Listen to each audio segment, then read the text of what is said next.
Hey y'all, this is a great question, and I really wanted to answer this one in a video because a lot of people attract narcissists, and you're trying to figure out, like, why do I keep ending up in these narcissistic relationships?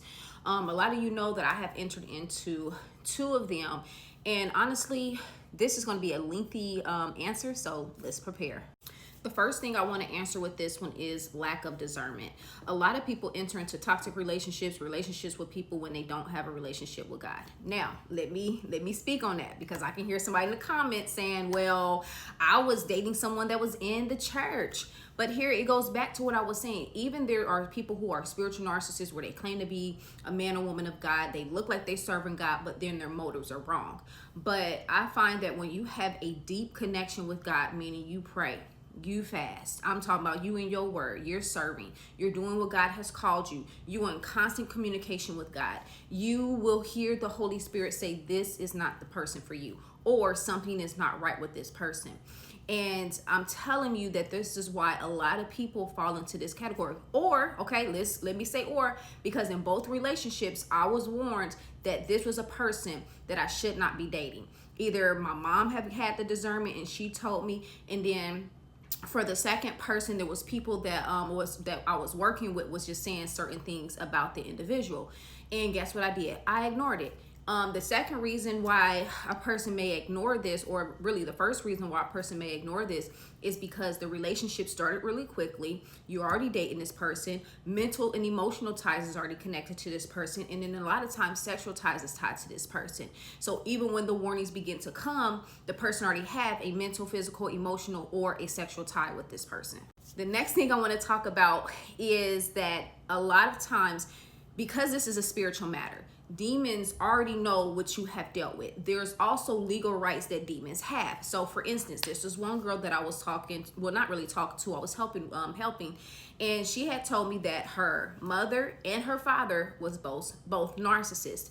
So she ended up having 3 children by narcissistic men because of the open door that was already there, lack of discernment, wanting to feel loved. And you also have to understand that these relationships, they start off very cooning, very love bombing, and typically, like, you really think that this is a genuine nice person, but it goes back to lack of discernment. So these demons, they already know that this person don't have discernment. They already know they don't have the relationship with God. They also know the person's histories because remember, it's the demons. So they get this person to be attracted to draw this person in, okay? Narcissists, 9 times out of 10 don't know that they're a narcissist. They really think that they are natural. They really think that nothing's wrong with them. And they really think that it's somebody else that is the issue and not them. So they just find themselves attracted to this person. They're doing everything they can to win this person. But then what happens is everything begins to switch when the person begins to lean into this person and really feeding them what they want.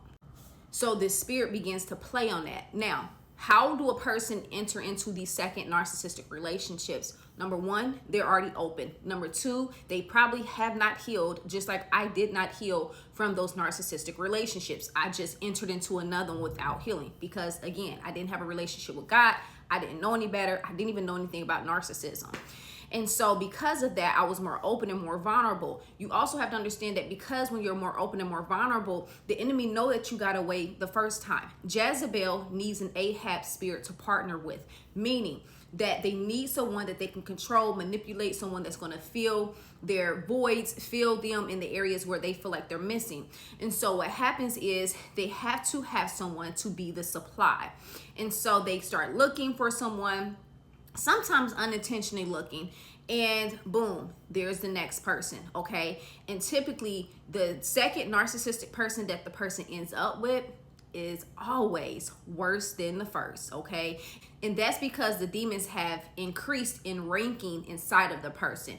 For me, I literally went from someone who was just mostly sexually abusive, mentally abusive, and emotional abusive, and then I went to someone who was all of those 3 and adding on physically abusive and sexually abusive to different levels such as rape, where the first one was just doing things that I did not want them to do. And because of this, you typically fall into the relationship a little bit more head over heels, because it's like, oh, the person's doing what I've been wanting. This person is coming to fill these voids that this other person didn't do. And so you're sitting here and you're feeling what you're feeling, and you're just like, man, I'm finally getting the right man. I'm finally getting the right woman. And little do you know, it's another narcissist that is worse than the first. Now, I take accountability for my actions. I should have seeked God. I should have been praying. I should have had a relationship with God so I didn't end up in that second relationship. But I tell you, I really thought that this was an answer, okay, to what I have been verbally saying out loud. Like, oh, I can't wait till someone can just love me. I can't wait till someone can just shower me. I can't wait till someone can actually provide certain lifestyle. I was literally verbalizing these things. And guess what the demons was doing? Okay, yep, write that down, write that down, write that down. Here go the perfect person. And they send that person my way, and they start doing everything on my list. Now you done got tied up with a second narcissist. I hope this answered your question. I know that was pretty long, but I am going to do its part 2 on this as well. And it's going to talk about the type of person a narcissist look for. And this also falls into how a person opens themselves up to the narcissist, simply because they're carrying certain traits and certain characteristics that this narcissist, aka demons, is looking for so that they can control and manipulate the person. So let's go to part 2. And I do mention all of this information in this book called Defeating Jezebel, about the traits that they look for, how a person falls into these type of relationships, and how to defeat this spirit. So check the description.